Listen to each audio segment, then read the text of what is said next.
This clip is brought to you by SaveWithConrad.com.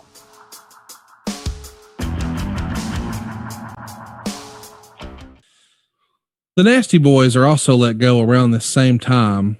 Any memories of how that came to be? Did their contract run out? I don't know. I just wanted to ask, I guess, because it feels like you would have been a resource. I mean, I wasn't there, but it feels like you're one of the most unanimously respected guys in the locker room, and you had an advantage over some of these talents who had only worked one place or another. You had worked for the NWA, you had worked for WCW, you had worked for Vince McMahon.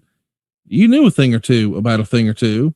Did any guys ever seek your counsel when their contracts were coming due or time for renewal? Yeah, they did. And,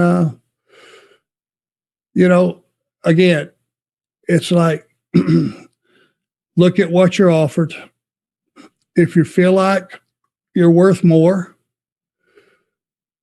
suggest that. But I was always of the opinion, if they said this is what the offer is, no more. Don't play hardball. Let them know that you're glad to stay if you truly are wanting to stay. If not, then you can play hardball, but always remember there's that chance of them saying, been fun, been nice, thank you, see you down the road.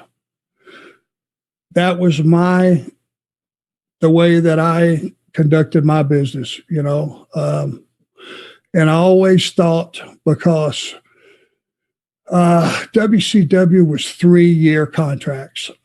And Conrad, the stories of the old days. Before contracts, if you got hurt, tough. If you didn't wrestle, you didn't get paid. Right.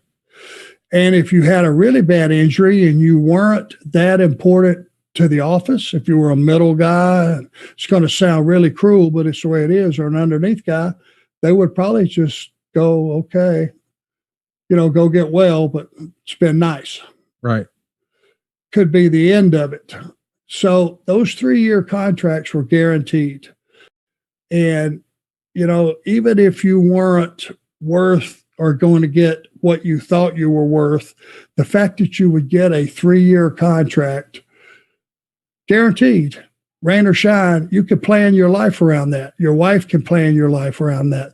And other than playing hardball and seeing what I was worth at the time on the open market, so I'd already been to Vince. It hadn't been that long since I left. You're talking a handful of years. Yeah. Yeah. I wasn't going to test the waters. So, and when they made me the offer, then I'd agreed to stay 3 years. That's good. That was good enough for me. Hey, it's Conrad Thompson. Thanks for checking out the podcast here on YouTube. Be sure to hit the subscribe button and the notifications bell so you get a notice anytime we upload some new content. And go save yourself some money right now. If you're in a 30-year loan or you have credit card debt, it's not a matter of if I can save you money. It's a matter of how much. Find out right now for free at SaveWithConrad.com.